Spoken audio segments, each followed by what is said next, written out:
Good morning, everyone. Morning. How are Morning. you? Doing well. Good.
John, do you want to get started or do you want to wait for Diane?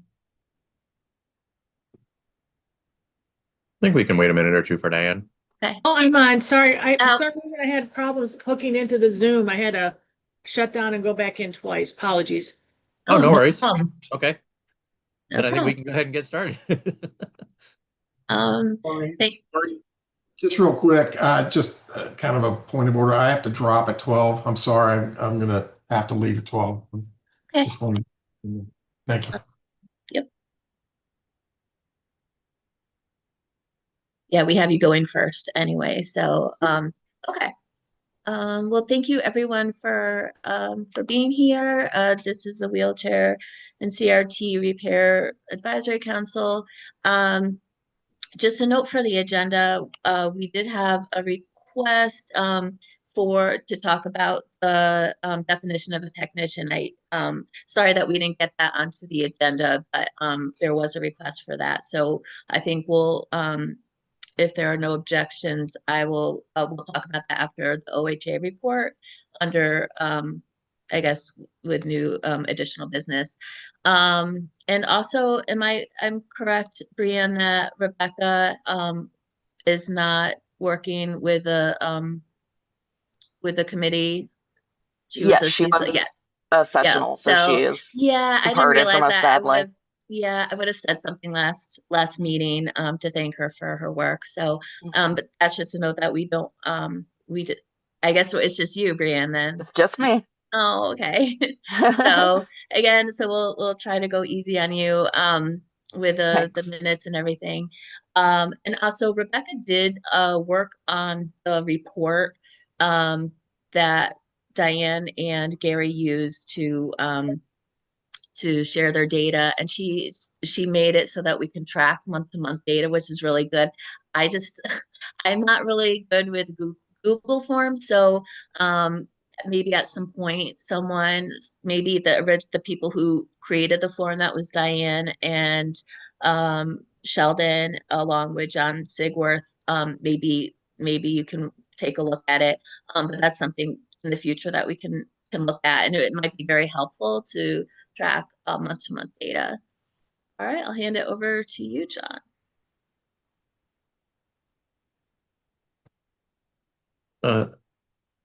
Thanks, Maureen. Really no additional comments. Sorry that we we lost Rebecca, and certainly wish her well and all that. But no, let's just go ahead and get started. Okay. I see David's got his hand up. So because we got the minutes about an hour or so before this meeting, I would like to table the approval of minutes so that everyone has a chance to go through the minutes.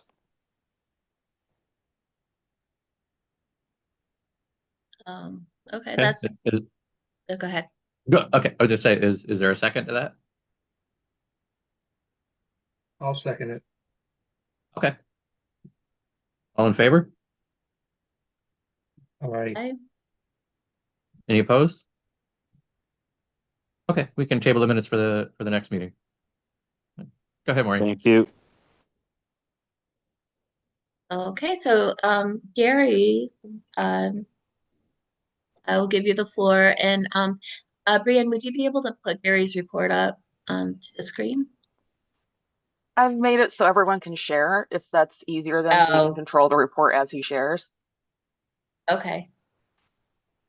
Or I can do it if that's what we prefer, Gary. I don't know what's easier for you. I can share it. That's fine. Okay.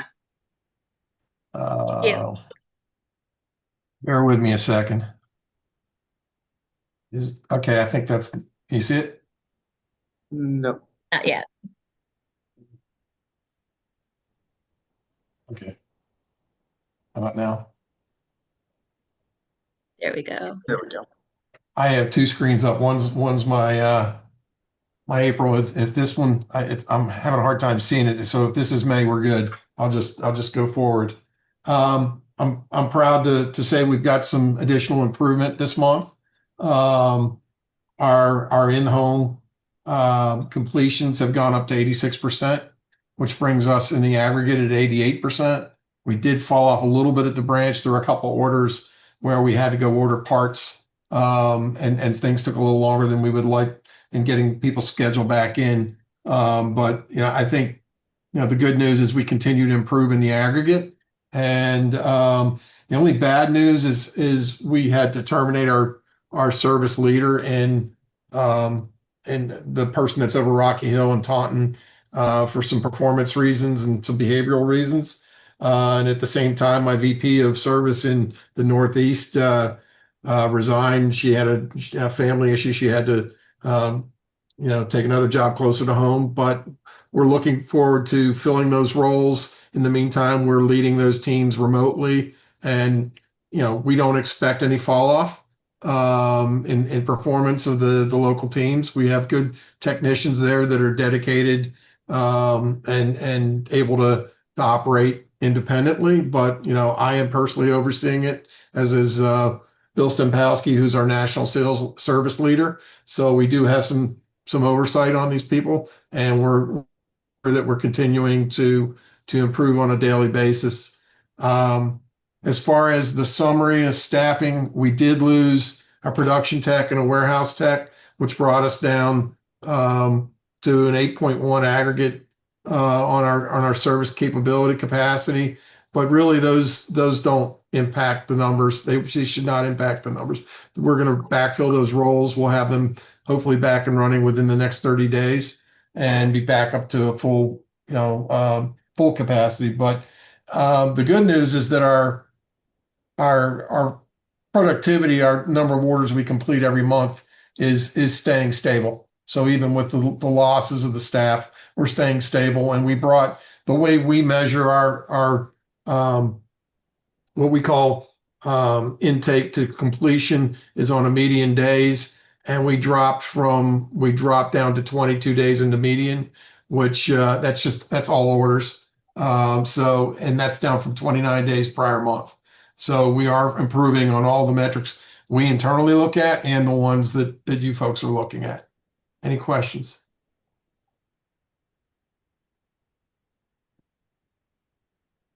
David. All right. So I'm curious when you guys get a wrong part ordered, like what's the turnaround time to get the correct part ordered, or are you having to go through the same process with insurance, or are you just ordering it outright? And I use myself as an example because it took several weeks to even get the correct part in. And I think the total time for my repair was, I think, closer to 50 days, but that's besides when I'm just trying to figure out the process ordering parts because it seemed like in my circumstance it was prolonged. And how Yeah, is that affecting your repairs? Yeah, we're ordering all parts at evaluation, and if the part is wrong, we will turn around and order it right away. We're not waiting for insurance or anybody else to okay it. And in fact, in that case, David, we request next day air in those situations. The problem is we're waiting for the manufacturer to ship it to us. It's only next day air from the day they send it. So it depends on the part. I'd have to go back again. I know you and I had an email exchange, and I'm happy to, kind of work with you directly on that stuff now that Caitlin is gone. But we order the parts right away. I don't know exactly what happened and why it took so long to get to us, but it shouldn't have been an internal decision to order it. Yeah, and also, and we went back and forth in emails. I feel as though it would be better if there's better communication because I waited for a while and no one got back to me and no one was telling me anything. And I don't want to have to call and email every other day. I give people time to respond, and so I think it'd be good to improve communication when there is a delay like that, just so that we're not wondering as a consumer, like, hey, when's this part going to come in? So that's one thing. I also wanted to get into another thing because I did let you know about this, and you sent me an email, and I'm glad you were able to kind of tell me what was going on. But I want some clarity as far as how your customer service and staff members are supposed to kind of interact with your consumers on the phone when it comes to setting up appointments. Like, are they reading off a screen? Like, what's their training? How they interact with us? Because I had an incident where I was told directly by the guy that that the wheelchair techs weren't required to come to my home, and it was a back and forth. I don't need to get into all the specifics, but there was a back and forth about it, and eventually he backed down. So I'm just trying to figure out, was this an isolated incident, or is this like an ongoing issue? Maybe that training could kind of help them not do that anymore. Yeah, and look, that's not supposed to be. They're certainly going to offer in shop. We've been pretty straightforward about we're going to always offer it. But if this customer does not want it, they don't want to do it. They're supposed to offer an in the field appointment. So I apologize for that. That's not what they shouldn't have continued to press you on that. That's not what we're looking to do. But we do want to make sure that customers know the availability and have the option if they would like it. We do have several customers that can't, and that's fine. We will still come out. So So yeah, so I just didn't understand why you said they weren't required to come to the house, and he kind of gave some kind of obscure reason why, and then I called him out on, and he backed down, and he kind of reversed himself. But again, I wonder because every time I always say if it's happening to me, it's probably happening to someone else, and so that's my concern is this happening to other people, or is this just a very isolated incident that training can just solve? I think training can solve it. Okay. We just need to make sure that the individual understands that that they're only supposed to offer it to a certain point. Yet we certainly feel like that's an opportunity, but we know that not all customers are going to see it that way. So we will make sure that we adjust and, I've asked them to actually note your file so that we don't continue to press for that. So, and we need to do that with all customers that have been quite kind of clear that they don't want in-shop appointments. And as you can see, our numbers are down on the number of in-shop appointments we do. Only, last month we did 12% in-shop completed appointments. This month we only did 5%. So it does speak to the fact that we are willing to go out. No, of course, I understand. I mean, I've gone both. I've gone down to the shop. I've gone in, at my home. It just depends on what's going on with me personally. So, I mean, the option is good, but if someone definitely needs or wants it, it shouldn't be a fight with the representative on the phone about it. So, but thankfully, you're taking care of it. You do. It shouldn't have been that. I think that's all for the moment. Thank you. Thank you, David. Sheldon. Yeah, I have some follow-up questions on that particular subject, but first a couple of questions on the data. I'm looking at NSM's report, and they include the total numbers of repairs in the different locations. And it looks like, Gary, your report is percentages. Am I right that you don't tell us the total number of repairs done in each of the 3 locations? No, mine were percentages. I can go back and get the totals for you. I don't have it. Okay. I can tell you what our aggregate total was. It was, for the whole month, it was, above 300 completed orders. Let me see if I can pull that up. So I do track that personally, and I just have the wrong report. So we completed 329 orders. We created 331 orders for 660 events. That's evaluations and deliveries. So 660 events occurred. We are down with our outstanding orders. In March, we were at 424 outstanding orders. We're down to 326. That is 308 customers. So we have some customers that have multiple orders. So we have dropped the number of customers outstanding from 376 in March to 308. Thanks. I'm wondering that I'm looking at the form that Jonathan and I worked on, and I see that you are actually answering what the column says. The column asks for percentages. It just so happens, though, that I think the absolute numbers are more useful, like Diane's reporting. And, what would be ideal is if you could, say percentages for the 3 locations and then the total, just so we know the total numbers. Would that be realistic? Sheldon, I'll build that into my summary so you can have it either way. Okay. Okay, great. Thanks. Thank you. And then the second question on data was, this is something we've discussed before, but in your oral presentation, you just said, I believe you said 8.1, that after the person, had to be let go, that you're looking at 8.1 FTE for techs. Did I hear that correctly? Yeah, that's definitely over the prior month, but our productivity is staying the same. So, we're going to go back to hire those people. We're going to fill those roles. So we'll be back to 9.1, but it hasn't caused us any shortage.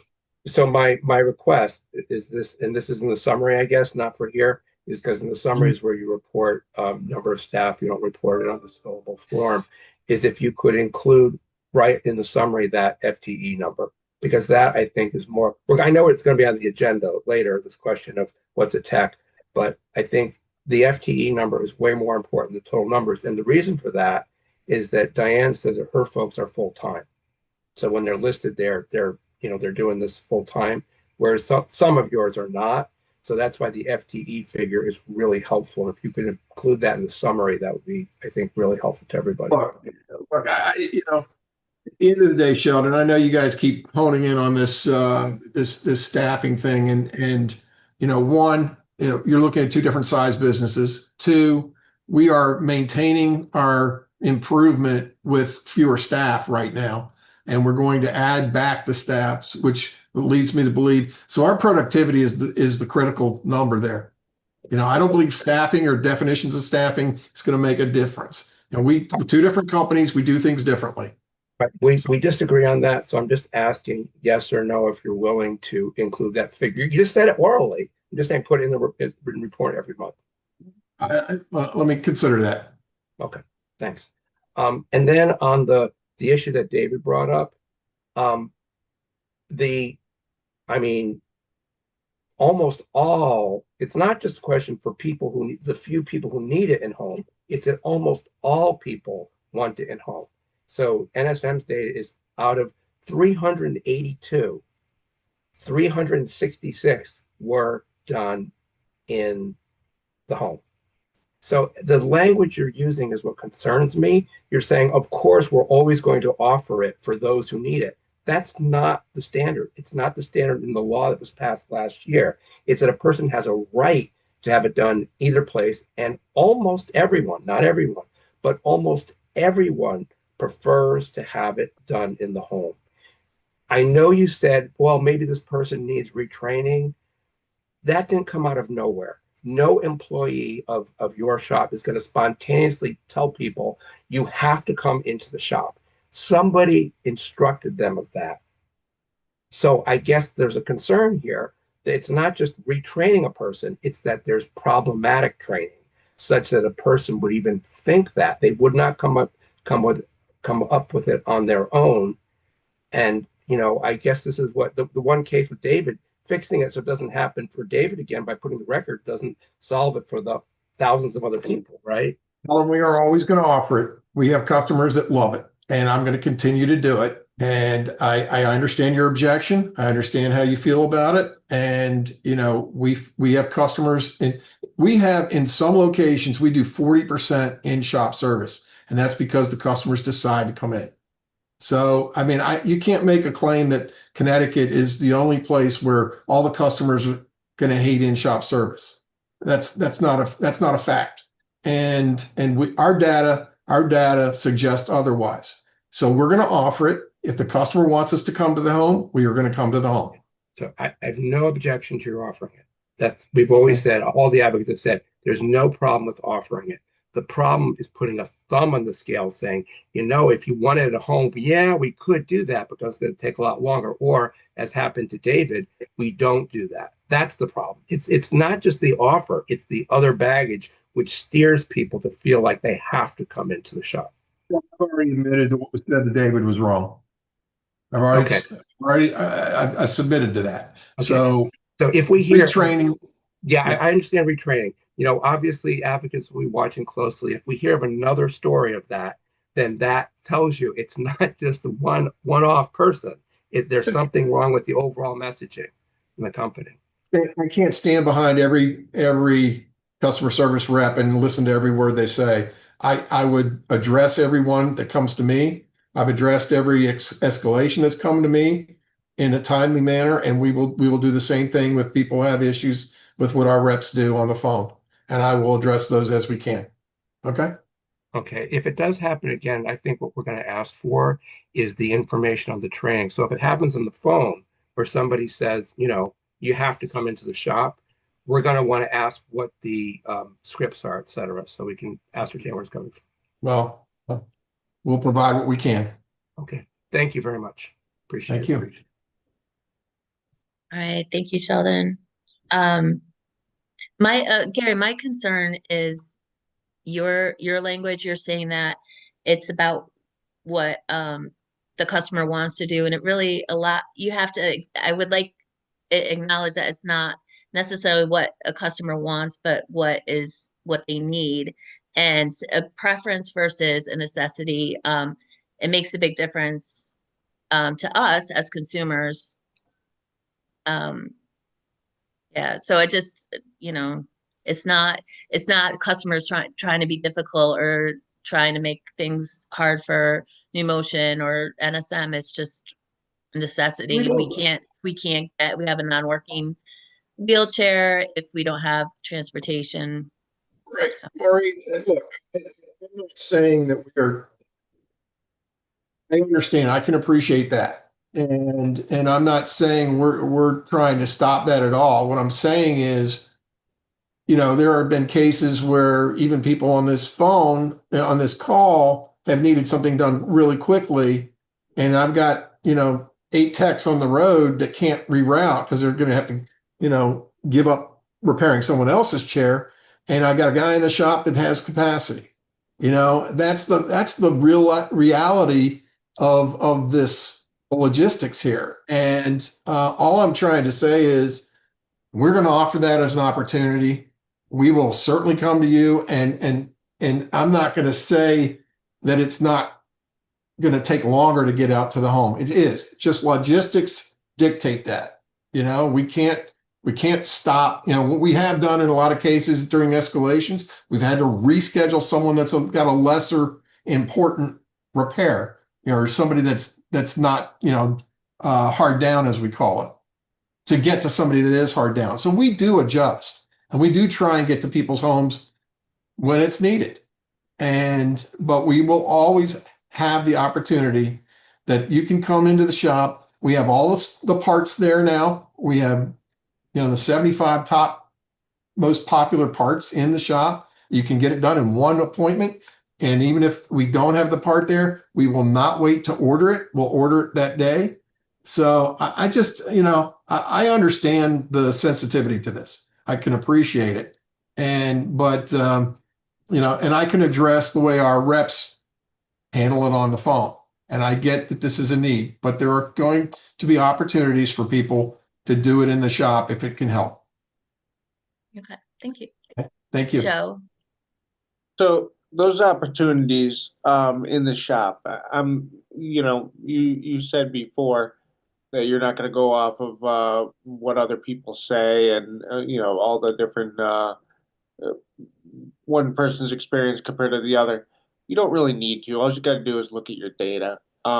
Your data is a massive difference between the repair assessments. You look at the repair assessments, you've got an average of 8 days compared to 3, or calendar days 12 compared to 4. If my chair is broken and I want to have someone look at it, am I going to sit there for 2 weeks waiting for a technician to come out, or am I going to break my ass in order to be able to figure out a way to get to the shop? It's not by choice, it's by necessity. And then going back on that, Gary, I'm gonna give you another one to chew on a little bit. The stark difference between you and your New Motion and NSM, look at the repair assessments difference. You've got an average of 8 days to do a repair assessment in home, where Diane's got 0.7 day, not even a full day. That is a massive difference. Massive. Anyway, I know I know from my experience with trying to get an assessment, it takes over a week in order to be able to get someone to come and look at it. I mean, if you're averaging 8 days to do a repair assessment, how is it that you're 86% compliant with the 10-day rule? Did I fail math class? I'm gonna go back and look at the data on that, because that doesn't true up. I do know the completed orders is what I go off of, and that's what and we're making up some ground with the not ordering parts and things like that. But I can tell you, we also do prioritize people that are hard down. So if somebody is dead in the water, we will do all we can to get there more quickly. So I'm going to go back and revisit the data. I got it the other day, and I didn't go back and look at every order and backtrack it myself. We do it manually. So I will go back and look at that, but that number doesn't true up with what the rest of it does. And I do know that's correct, because I double checked that number. Just calling attention to the chat. And I Diane, mean, if you want, yeah, you can right. jump in. So that's a 0.7, should have been 2.7. I just, when you said that, I went back at the report and I'm like, wait a second. That's 2.7 business days average for in-home, Yeah, just for that's still, correction's sake. that's Yeah. still a third of the time. And it's, you could see where, at least you would be in compliance to be able to make that deadline. Whereas if you got an average of 8 days just to come out and do the assessment, you've only got 2 days left to meet that deadline. It's almost impossible.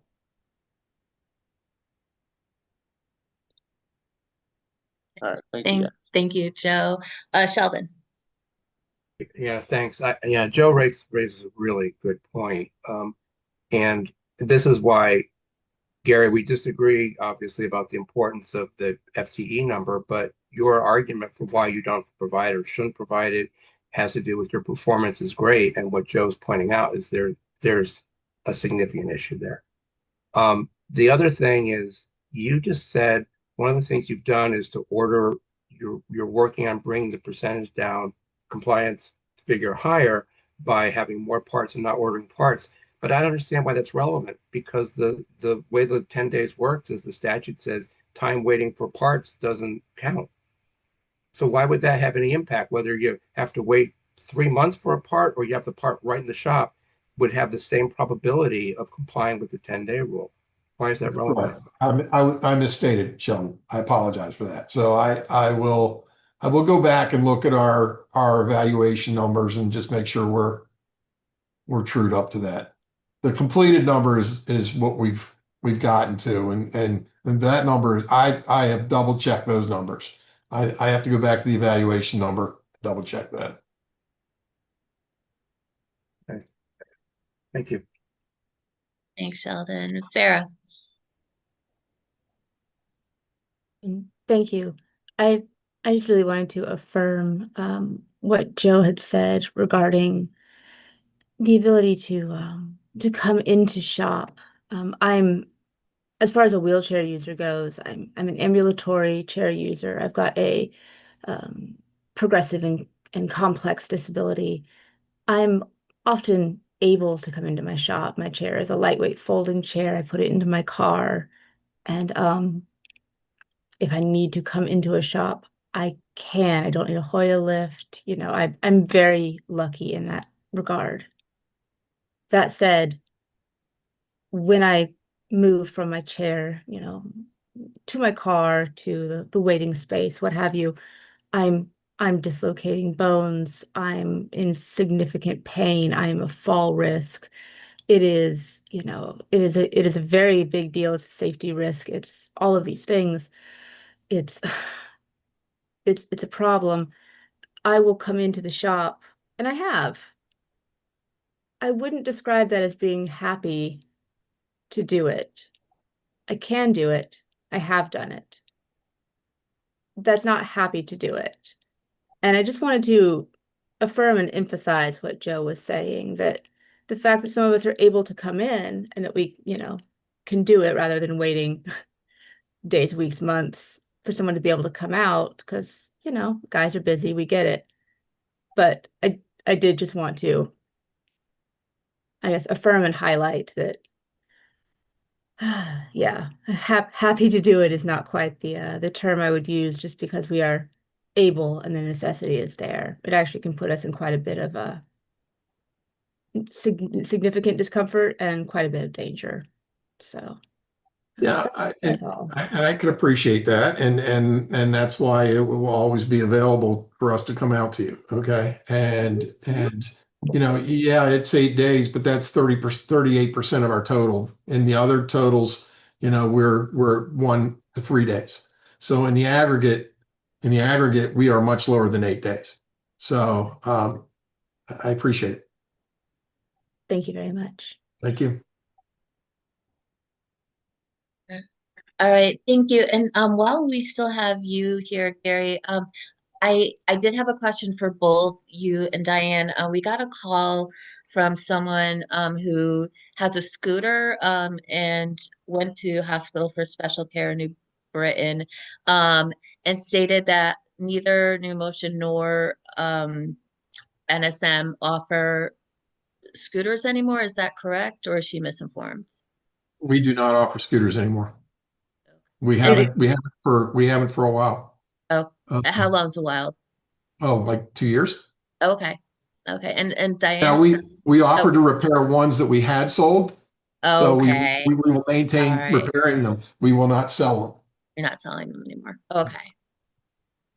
And Diane, We do. you do. Okay. All right. And you offer them and you repair them. Mhm. Okay. All right. Well, I'll let There's something here, very clear, Maureen, and this is some of the things that we brought up earlier in this conversations and the work groups too. There's companies that are selling the things that are not repairing them, right? Now, Yeah. if we didn't provide it, I'm not going to repair it. Now, I have had insurance plans that came out and reached out to me, say, there's no one willing to do this, will you pick it up? You know, this is the things that we're dealing with as adding to the frustration in this field about this. This is things that we're talking about. If you sell it, you got to repair it, right? That's Yeah.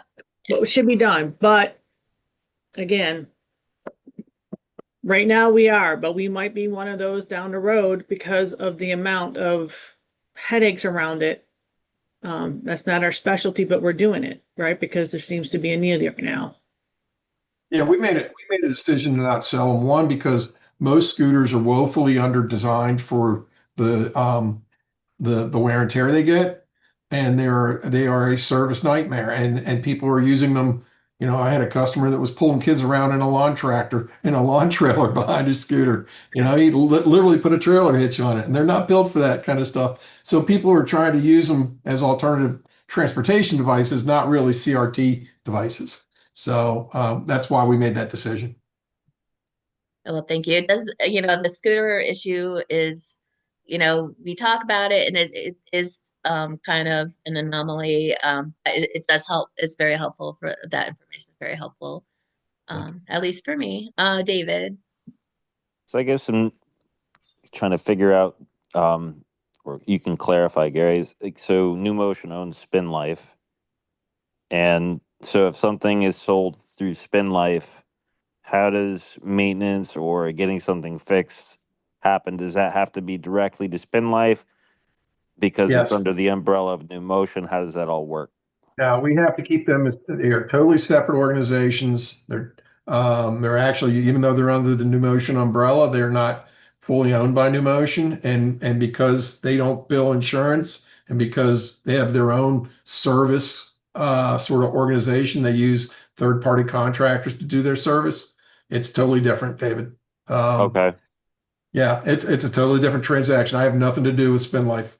Okay. I So- mean, because I think sometimes, there might be that understanding or misunderstanding that, hey, New Motion owns them. Why don't they help me out, or why don't they fix that? And so that's obviously something that's a misunderstanding and probably needs to be, I guess, explained to people that, they get angry about it, like, why aren't you helping me, sort of thing. Because it's come up a couple times. I've heard people bring it up. So, Yeah, totally separate organization, operationally and really financially at this level. But we can't touch Spin Light product. We're not supposed to. okay. All right. Thanks, David. Sheldon. Yeah, thanks for bringing up Spin Life, and thanks for clarifying they're separate, Gary. I had a question going the other way, where somebody comes to they bought a New Motion, or they had provided a New Motion device, New Motion fabricated it, and then a repair is needed. Are they ever sent to Spin Life? No, no. We do. We utilized, and we rarely do this anymore. We utilized, when we were really tight on staff, we utilized a third party repair company, and came to find out that they didn't have the capacity or the ability to really work effectively on CRT chairs. So, most of our 99.99% of our repairs are done by our own technicians across the company. Well, the story I heard is only secondhand, but the story I heard was that a New Motion provided device was in an accident, as in literally a hit by a car, and so it was damaged, and new motion said go to Spin Life for repairs to that. I'm not aware of that, and I would be happy to look at that. That shouldn't have happened, but I don't know why it would have been. I think the story was that there was an issue of insurance, of insurance payment, and Spin Life. Does Spin Life not take insurance? They don't take any insurance. No. So that's what I'm They only do cash sales. They only do Yeah. cash sales. So maybe if it was perceived that there was no insurance for this, that is a reason somebody would be sent to Spin Life, because Spin Life doesn't do insurance. Right. They would have had to, just put down their credit card. Now, we work on chairs that have been damaged in accidents all the time. And, we usually work with, if it's an auto insurance or some other insurance that's handling the payment, we will handle those as well. But Spin Life only does cash sales. Thank you. Thank you. Okay, any more questions for Gary? All right. Thank you, Gary. We'll turn this over to Diane. Thank you, folks. Oh, excuse me. Oh, can I just chime in on that one last topic? Of course. Couldn't unmute. Gary, actually, that was a case sort of that came into OHA. So that is a firsthand story. So maybe we can talk about that offline, because Sure. it was a situation that came up, and it was kind of recent. So it would be great to kind of brainstorm that with you if you have some time later on. I know you're running off today, and not bring it up here because it's obviously, we don't want to talk about specifics, but it was such an interesting type of case. And I kind of was wondering about that too. If a wheelchair person gets into a car accident, right? I know there's liability where the person who hits the car, the lawyer hat comes on, right? You start thinking about liability, and it does go through bodily and property liability insurance and the like. But as far as getting an assessment and all and getting the repair, is that something that New Motion and NSM would do? Because that was something, can they bring their wheelchair to y'all, or can you go out to the home and do the assessment and all? Okay. Yeah, absolutely. Especially if we sold it. If we sold it, we should service it. And I don't know who would have sent them elsewhere. That's not what our policy is. Now, I'm just trying to think of any scenario where it would have been appropriate to send. The way it was explained to me was that they were going to try and do a remote assessment, and they couldn't get someone on the phone at that time, or get them on the computer, or however you do it. And then they put her on hold for a bit, and then they came back because they said that New Motion necessarily didn't use that insurance, so they didn't utilize assist with claims with that insurance policy. It was Century something. It wasn't Geico, but it was brought up to her that, that if it was a Geico claim or something like that, then that would be something that you would work with necessarily, but not necessarily this type of insurance. So it was a car insurance, but so I don't know, but it might be a one-off or something along those lines. It might just have been a situation. Yeah, and Gary, I could probably answer for you on this too. So if you're talking about auto and injuries and stuff like this, so typically what will happen to an assessor, whoever's doing that claim, will typically go and look for 2 or 3 different companies also to assess that, because they're going to adjudicate it out to whoever's going to do the best price points, which we run into with some injury accidents. So don't be surprised, regardless if they supplied it or not. That sometimes happens because that's how they go through. And so depending what that is, and then depending what, insurance plan it is, and depending if the setup, if it's workers' comp, if it's, auto injury, depending on what state it is and there's policies on it, it's a little different in every single state. So you might have that. So depending on what it is exactly, I can answer that one, Gary, because I've seen a couple of these just because that's what I do all the time. That might be the reason for it. So just a little background on that one. Yeah. Sorry to interrupt here. We also have a company, I hope this isn't a mix-up. We have a company called Core Life that does workers' comp and that kind of stuff. And maybe they've tried to route them that way. I don't know. Diane, you know more about the payer stuff. I think it's close. But the other thing too is that this consumer is kind of in a predicament too, where the person who hit her doesn't want to go through insurance. And so I've been proactive on that. And Sheldon, I think that's why you're involved a little bit, because I reached out to her and said, maybe you should reach out to Sheldon and just get some legal advice, because I can't give legal advice in my capacity. But I think that she has a lot of legal options, and everything that Sheldon had recommended was what I would have said as well. But I just can't say that in my situation. Obviously we're advocates, and I have to be, not necessarily an attorney, but I did say to her that she should, go through the insurance policy and make sure that that's covered, because you never know what could happen. This person may not come through with paying for the claims and things like that, and she may be on the hook. So there were a lot of factors in this particular case. So there were a lot of things that we were looking into, and so I appreciate all the insight on that. And I'm sorry I couldn't chime in. I got a new computer here, and we don't have Zoom put in yet, so I'm on myself. So I apologize for the inconvenience there. All good. Just reach out to me, Becky. We can talk about it if we need to. All right, great. Thanks, Gary. All right, thank you. And Becky, just jump in if you have a question or need to. Thanks. Diane. Let me share my screen. Is it sharing? Are you guys able to see my screen? Yes. Okay, perfect. All right, so I'll just kind of breeze through the main things, and Sheldon, you'll be happy to know I put down non-compliance numbers this time correctly in the columns, because I always struggle with this. I don't see anything being shared on the screen for some reason. Oh, wait a minute, never mind. Okay, got it. as I say, let me know. I know other people said they saw it. Apologies. No, I got it. Yeah, so I did send a corrected one while we were talking, one that was shared when Joe asked that question. It is 2.7 average business days for in-home evaluations that we're doing. And that's 55% in the Val. Really what the key numbers here, I think, is, I don't know, we still struggle to get all our PO orders in within the 3 days after evaluations. And sometimes it's still the quotes. I brought this up before. We're averaging right now 3.6 business days on those to get those parts and the quotes that we're waiting on from our manufacturers. Stuff we're still trying to improve upon. A lot of times we'll just credit accept without even knowing the parts available or not from the manufacturer, and just moving the order forward, trying to make sure we meet the timelines. And then overall, right now, for those that were in home in the community, we averaged about just under 91.5% for the month of May compliance to that. And we met 100% for the remote and 100% for the branch, but there's only 2 in a branch and only 14 repaired remotely on those. Let me pull up the other one, just kind of summarizing, like I always do this because all the questions that come up, even though it's not on the form. We have 378 that were actual repair orders for the month of May. 32 were the ones that were shortchanged that I put on the other form.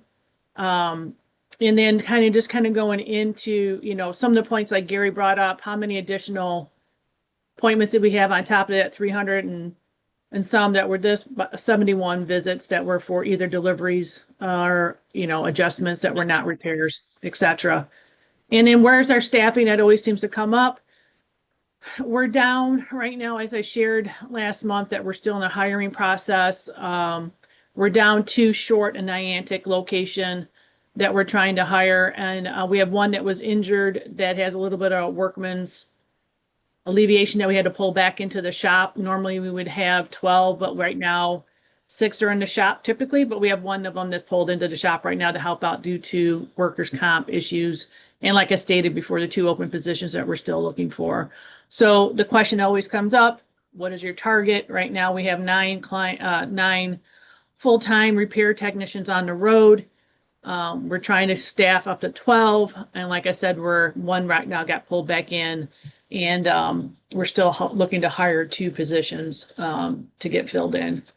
And it's not been easy. Still don't have the type of people we're looking for, so we're being very selective, but we do have some extra times and days that we're doing to try to make sure we meet this 10-day window. So I'm going to pause there because I know there's been a lot of conversation, and just see if there's any questions that came up on top of that.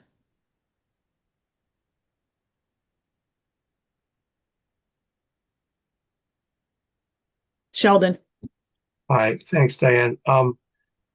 Not to be a pest, but you still haven't corrected it, and it's still inverted. It's, in other words, on your you're still reporting as 8.6. That's your non-compliance rate. Scroll down lower, please.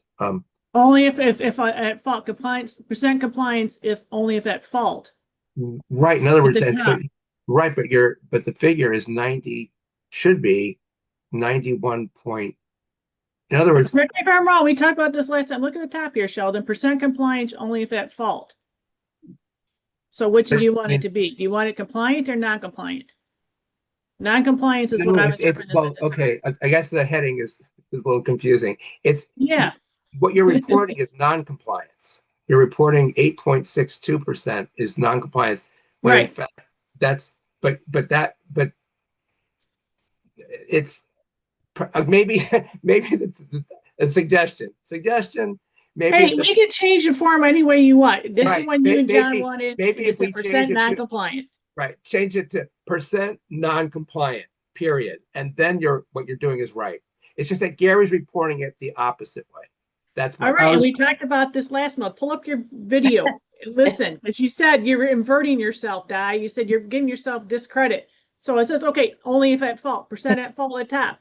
I'm less than a half percent at fault for not answering within a day, and I'm 42% at fault not getting 3 days within the PO order, and I'm 8.62 at fault for not hitting it. So let's have a conversation. I'll let Gary get out of here so he can get to his it's appointment. just about there's no dispute about the numbers at all. It's just about the reporting because of the fact that Gary's reporting it, the number of compliant in that figure down below.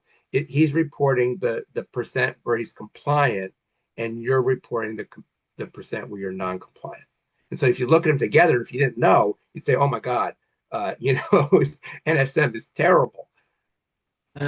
Well, it says at the top of the form, only if at fault. Percent compliance at fault. Yeah, I guess that's the That's problem. the problem. That should be removed. I think that thing should be only if at fault should be removed. And if I'm responsible for that being in there, I apologize. Yes, you are. Okay, or Jonathan or whoever, because I can go back and yeah. pull audio. No, I see. You I were at understand. fault with that. Okay, That I is your see the request. confusion. If we take out only if at fault, it will be because compliance includes that, I mean, Yes, exactly. And that's why I've always said this is kind of confusing, but you guys wanted it that you and John said, what percent are we falling short? And that's what Okay. that percentage is. And So that's my- why I started doing the stupid summary page, to be honest with y'all, because I'm like, all right, I got to summarize this up because y'all getting conflicted. And right. that's So what was what requested. So if we My want to change the form, my recommendation is to remove on the form the parens only if at fault, and then to report it the way Gary's reporting it below of actual compliance figures. we just change it, say, take out at fault and say percent compliant, period. Yeah. I have no So problem with that. who will- Can we put a motion on that? And I'll be more than glad to make sure we change the form today. I'll put a motion on that. I move that the standard reporting form have removed the words in parenthetical only if at fault at the top of the right. I'll second that motion. All in favor? I, All right. my question is who's in charge of that form? I think it's pretty easy to take it out. I'll just go ahead and I have the ability of my rate to take it out, and I'll send Okay. say Alright. this, or just moving forward, we'll just remove it out. Gary is really easy just to take away on the form, just delete it. So the next one will show percent compliance. Yeah, it's a Word doc, right? We should be able to Yep. edit it. It's Just really edit easy. it. Okay. Yeah, yep, just take it out. So it will be to compliance. Thank you.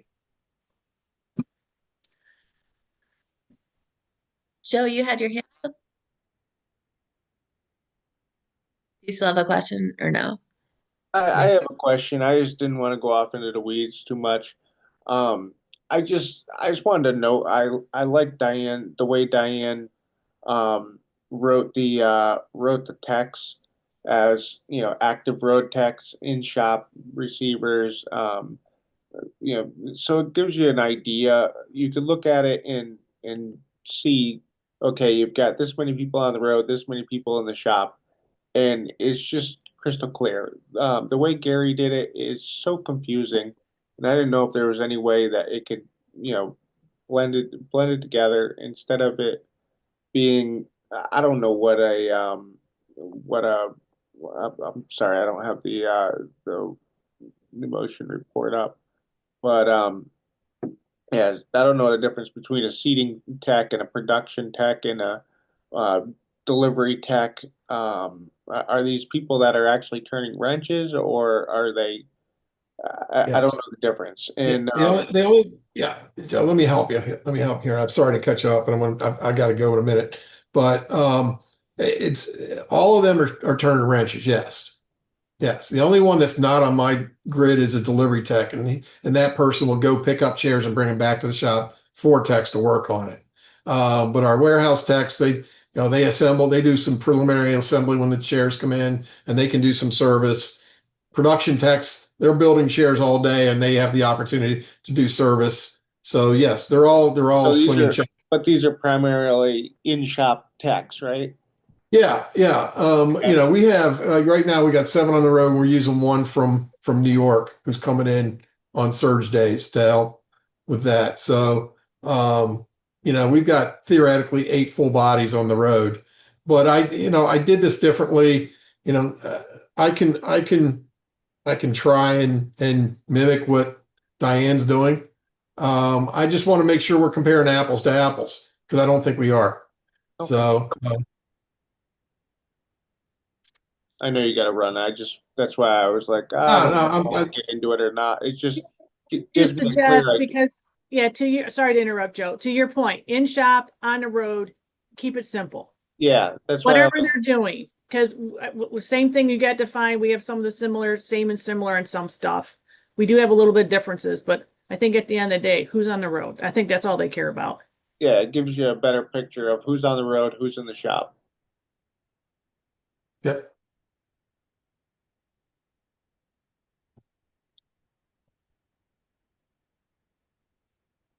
All right, anyone else for Diane? She's doing an amazing job. David? I mean, it was brought up about altering the reporting form. Was there anything else that needed to be added to the form while we're talking about altering it? Or is that something that should be a bigger discussion? Sheldon? You can't necessarily alter it unless we have the bill and the policies with it, because this form is in accordance to how the bill is written. I don't know if Sheldon would disagree with that. I don't disagree with that, except that you can report additional information. What I was suggesting earlier at the beginning, after Gary presented, is that you both report, one of you is reporting one thing, one's reporting the other thing, and that is on total number of repairs, percentage in each location versus number of repairs in each location. Diane, you're reporting numbers, Gary's reporting percentages. What I was suggesting is reporting both. So you could put that in actually, I don't even know what the statute says. I think the statute is percentage. I'm pretty sure that was, I'd have to check it, but I think the statute was It percentage. is percentage in the statute. Yeah. I'm doing more than I need to be honest with you guys. But I get frustrated with the conversations that we had in the past. So that's the thing that I'm doing. And so, yeah. Offer to give both. So Yeah, I mean, so if that's the answer the question, David's question, that was my suggestion, is that besides taking out that parenthetical thing we voted on, is to have both companies report both percentages and numbers in the 3 locations. It might be also interesting to hear, I know we talked about it before when I first started out with this council, is the difference between the people that get repairs in the skilled nursing facilities versus in home. I don't know if you can break those numbers out, but to me, that would be really fascinating to see.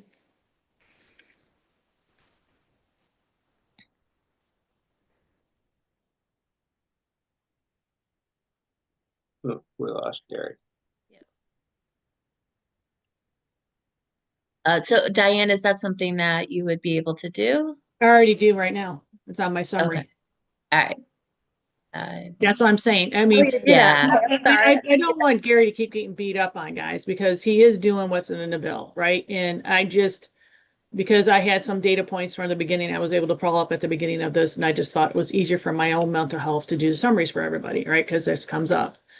But for the nursing home, yes, I do break that out. How many are in the facility? How many met out? That was due to the facility scheduling. I put that info because that's been asked in the past.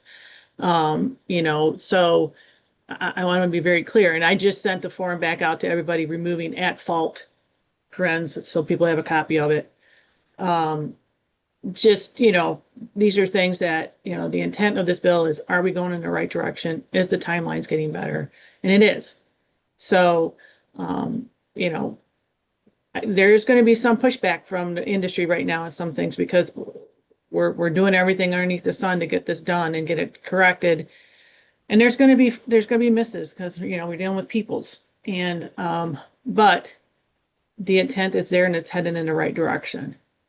And we'll keep doing it. And I am, like I said, I'm sharing more than's necessary per the policies in the bill. But just, you know, to show that we this is what we're doing and we're doing it in multiple places that we're trying to get this initiative. And, you know, to the point that was brought up before, you know, Sheldon, you know, like 2, 3 months ago, you're saying I was reporting, you know, evaluation timelines. The only way I can get these numbers hit is if I do get the evals done within 3 days, business days, because timeline wise, I can't, but that was self-imposed on us to figure this out. So every company is going to be different, how they operate in some of their systems. But, you know, I just want to be very candid into his defense, you know. And, you know, my company's my company, his company's his company, the other ones that are in the state, they're doing what they're doing. But also want you guys to understand all the numbers that are out there so you don't think we're not being transparent either. And what we share is the data numbers that we have. And like I said, I had a little bit of an advantage compared to other companies because we had some stuff that was already built from another plan that we had to do in the past that I shared. So, David, I saw your hand up first, and now I'll go to Sheldon. Yeah, so nursing homes and facilities were brought up, and I am also curious as to, you know, are the facilities getting in the way of having you guys come out there and getting repairs done? Are they prolonging the process in any way? And what would you They try, say to yeah, fixing that?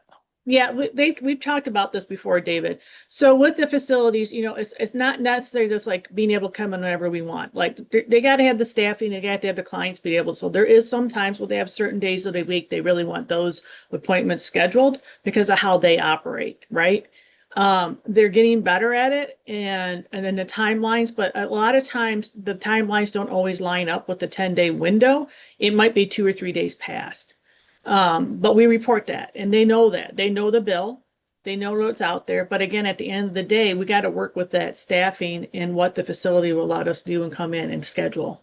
So, and a lot of times they'll coordinate it too if the OTPT's in the building on those days too. So they want to make sure everything's working out okay for the client, whatever it may be. So I can't say one thing over another, David, but it is, we do have to be beholden to their schedules and what will accommodate to go into their facilities. I mean, what sort of delays? I mean, are we talking weeks or is it more like No, days? no, it's not weeks at all. I would say Okay.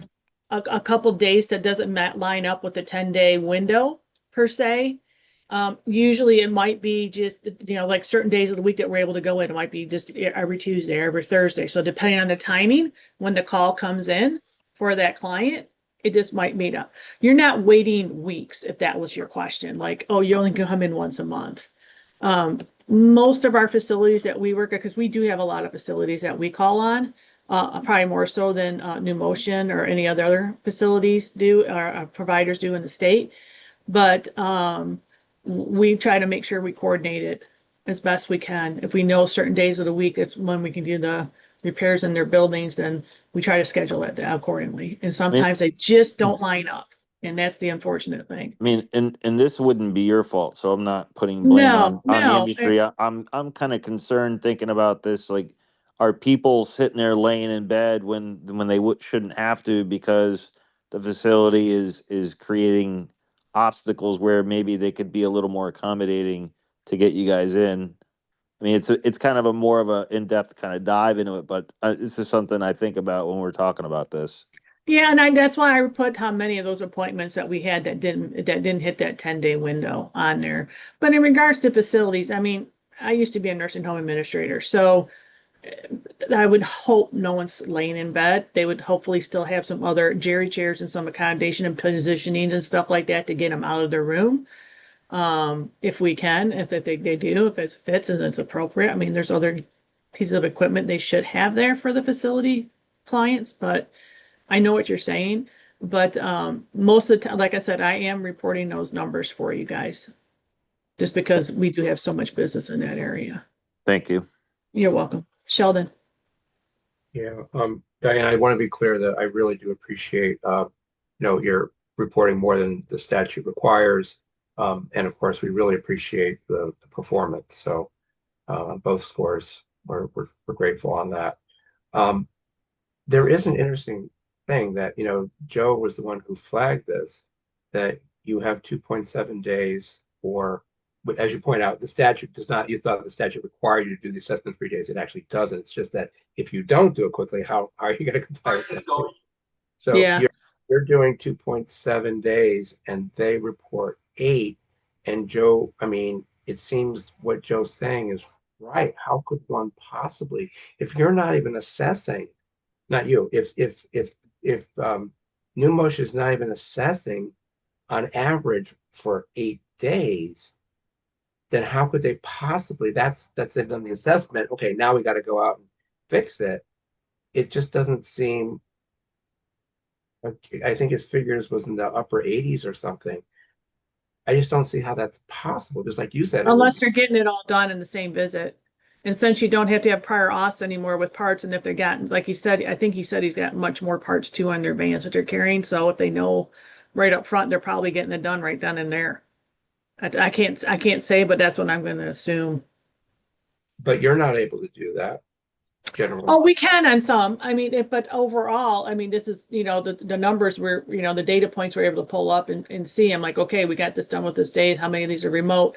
Do we have the part and getting it scheduled? So, there's been times like I kind of shared in previous meetings, we've had, 3 techs on top of each other in the same area because the timing of it just, they're crossing all over each other right now to make this happen in the timeline.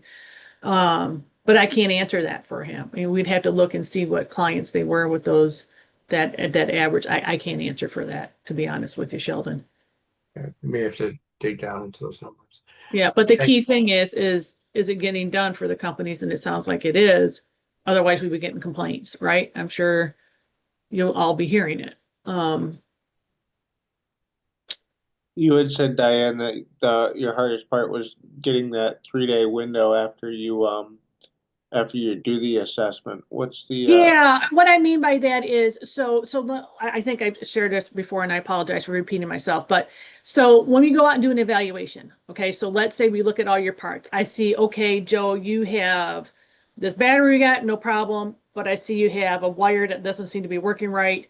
I need to get this because especially motors, electronics, and some of those are proprietary component parts from a manufacturer. So even if you have a chair that has multiple parts on it, we'll have to go look. So what will happen is the technician, after they see that, they're going to go back, come back either, or at the end of the day, they're going to go back into their computer. They're going to type in to the manufacturers directly saying, I need a quote. I need to get this part. It looks like I need XYZ wiring component or whatever it may be for this client. We send that off to them. We're not getting those responses and the quotes back from the manufacturers as fast as we need them. So we might not get that quote. So let's say I put it in on Friday. I don't get a quote back from the manufacturer from that thing till Tuesday or Wednesday. And then we put an order in to get it.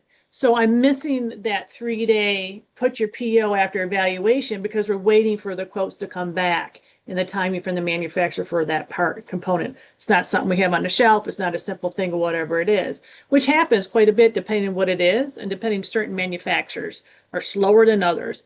We as a company have had conversations with our manufacturer counterparts. We've had meetings with Permobil and with Quantum, especially saying, hey, we're even putting in our quotes now saying Connecticut timeline right to repair. So they're looking at those things first and foremost to get us those back. And that's some of the stuff that we've done. Some of the things that both companies I know, because we both have said this in previous meetings, we've already gone through and said, just credit accept stuff. We don't care.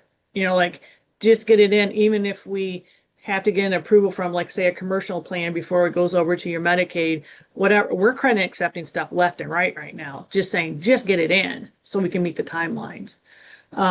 So those are some of the things that when I say that, I'm looking at our actual numbers and I'm saying, okay, we're not below that 3 business days getting all of these in. And sometimes it's tech. I'll be honest with you. Sometimes it's techs. They take a day or two to put all their stuff in because they've seen 7 or 8 people that day. They got all their notes. They just haven't had time to go put it in. So that's also part of our problem too. Like our techs got to have the time to put all that stuff in their system. So it's a couple of things that are happening. There's either timing, they're just waiting to do it at a different time of the week, of the day. It's not lining up. They've been told not to do that. It's part of the training. And some of the things that we're rolling out and managing, where we got triggers in our internal system saying, hey, if I don't see this, we get a red flag that automatically gets sent to the tech saying, hey, where's your PO for this part? Like, I don't see it in the system. We're going to miss a timeline. So we have different things that we put in our tracking system that's very manual, unfortunately, because a couple of our admin people are doing is looking for that stuff. And then I have a what we call Power BI report. That's how I'm able to pull all this up, because I can see exactly red, green, blue type of coding I see coming up in our systems to address that. So that's how I'm able to put like 3.6, however many, because that's how it's coming up on the business, and then calendar days looking at it internally. It's a little bit more manual with the calendar days because I have to go back and look at the actual dates on the report. Some of those things we can't program fully. Does that answer your question, Joe?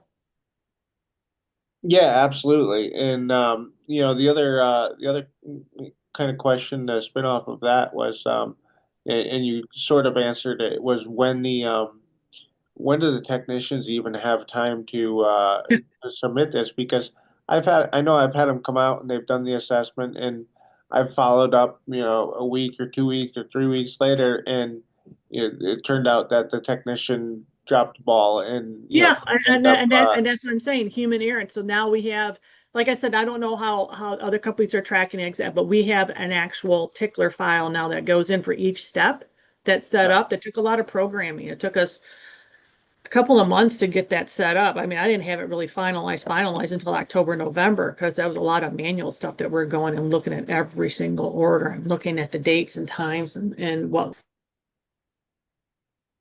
oh, you froze. Did everybody freeze? No. Oh. Well, we wait for Diane. I just want to note the time. It's 10 after, so I don't know if she's coming back. So we're gonna probably table the tech question because Gary has gone, but we do have to get through Becky's report. Okay, I can give you an update. Can you all Yeah, hear I me? think we'll go, and then if Diane gets back to us, then she can finish what she has to say. All right, that sounds great. So at Sorry, I'm Oh, sorry about that, guys. I just literally had lightning struck outside my house and lost power. oh my goodness. Oh my goodness. So I'm a little startled here, so I apologize Wow. about that. So I'm sorry about that. Yeah, Joe, you're asking about tax time putting it in. Well, No, we're just gonna table her. Okay, want me to go ahead, Maureen? Yeah. Okay. Yeah. and this Or is- David, what was your question? Oh, it was brought up about the time it's taking to communicate with manufacturers. And I mean, I know I've dealt with that where I've waited for parts and I've waited for things for a very long time and they're just not getting back to you, as far as the company. But is the turnaround time to give that quote, is it going beyond 2 and 3 days? Is it going into, a week or more, or is it really dependent upon the part? Or is it just like how they operate as a company, like they're just backlogged? Nobody's here to answer that. Oh, Okay, all right.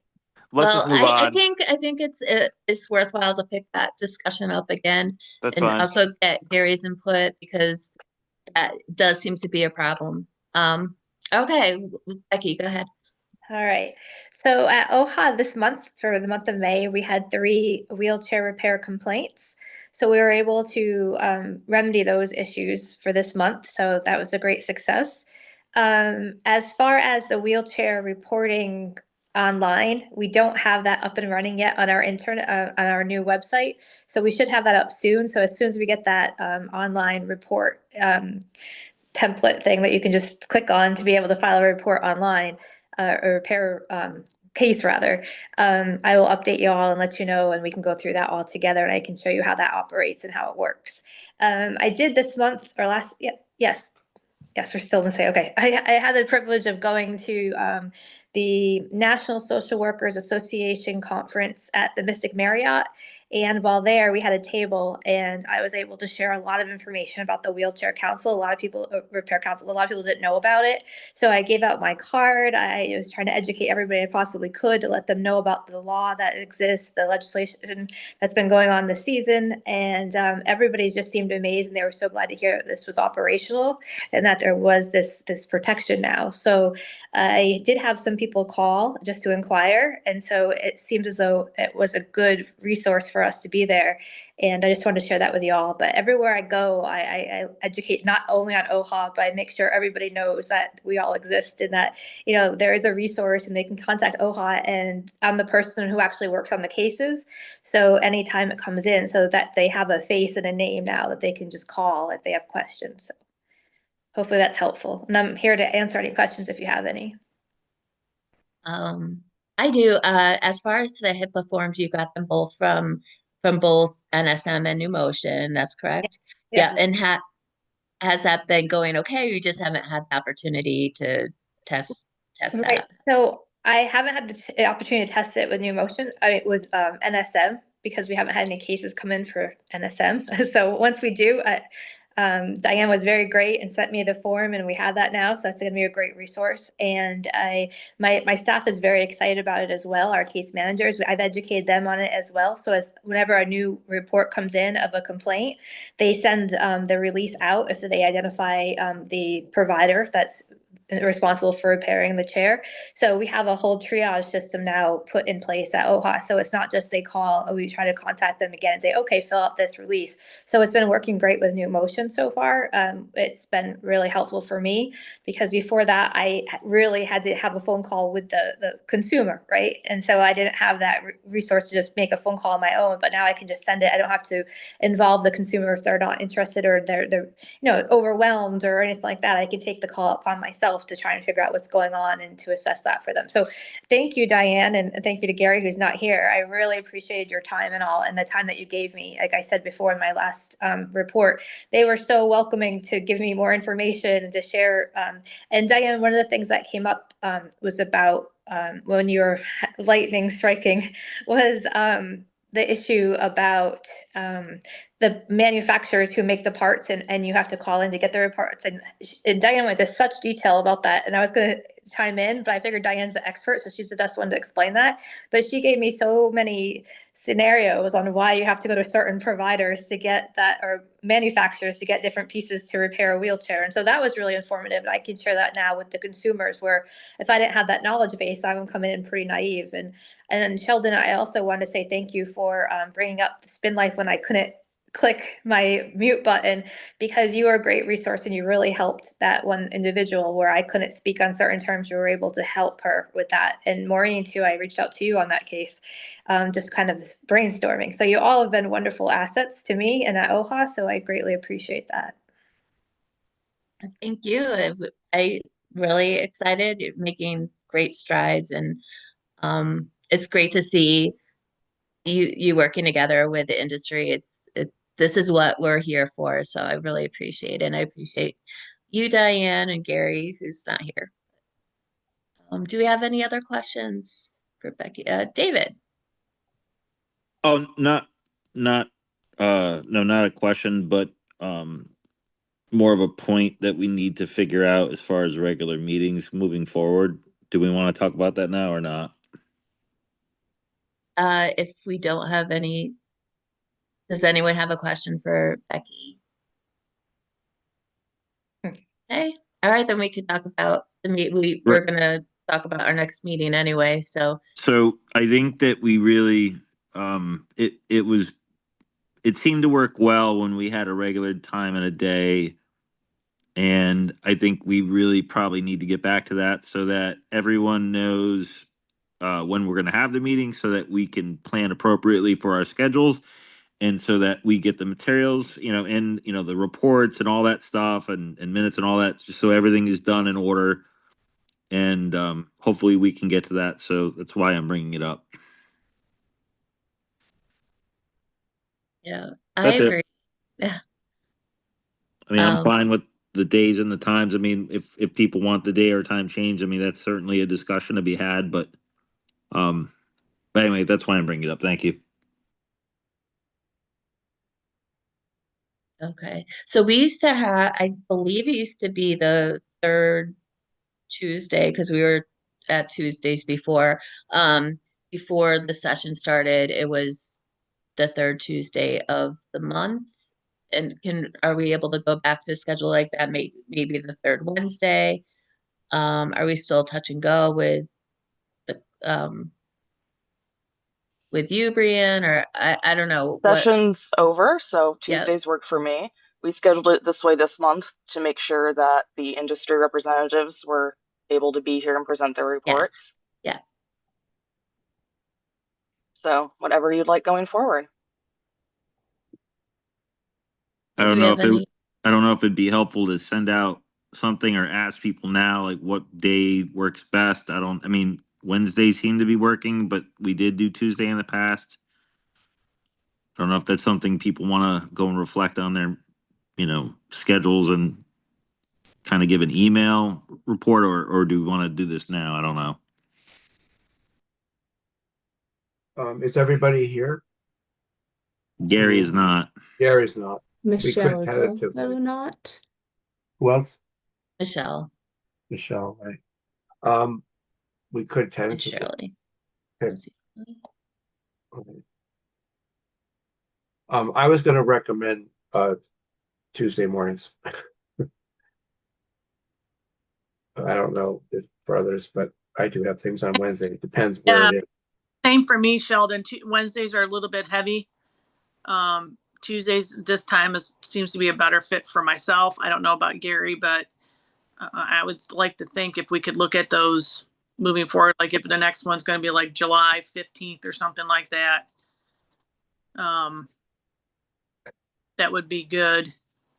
I would agree with that too. Tuesdays are better for me as well.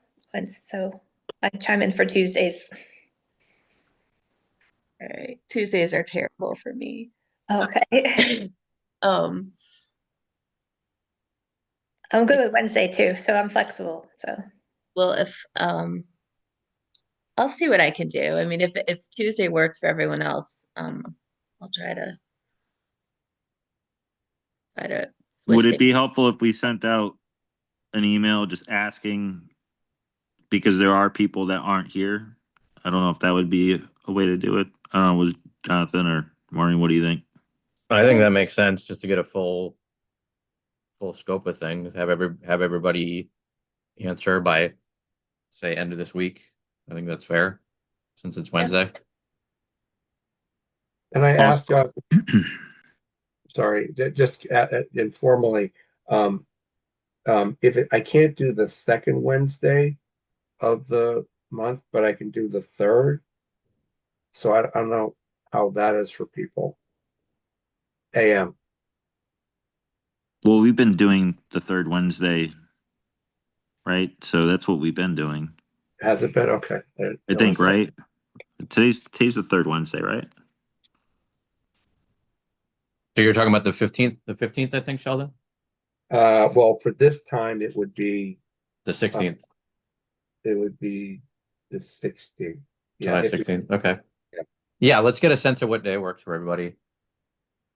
Let's get an email out to the full group, and again, have everybody answer by the end of the week so that people aren't waiting too long to plan ahead. And Jonathan, just to be clear too, so the goal is to have it consistent, right? So we can plan it on our Yes. schedules and okay, great. Yeah. So we'll just put Tuesday and Wednesday out there and keep the time 11 to 12:30. So we'll we give keep people it, the would option we of- keep it like that third week? We're gonna keep it like the same week, or? Yeah, I think that makes the most. I think Yeah. that makes the most sense. It's just So- a question of what day works for everybody. I think that we plan this one. Normally we try to plan them about 4 weeks out, and this one we did. I think our last meeting was only 3 weeks ago. Again, to accommodate schedules, because I think people were going to be away at conferences or events next week. So, and we didn't want to lose the month because the statute does technically require us to meet monthly.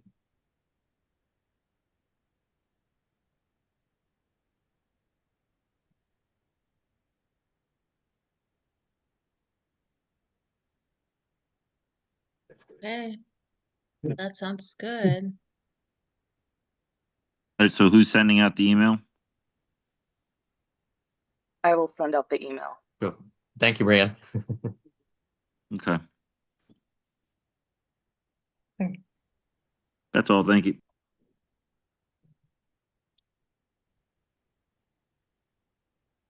All right, I'll entertain a motion to adjourn. Motion to adjourn. Second, Second. all in favor? Bye. Aye. Opposed? Aye. All right, well, thank you so much, everyone. Thank you, Brianne, for sending out the email. All right. Good luck, Diane. Yes, good luck, Diane.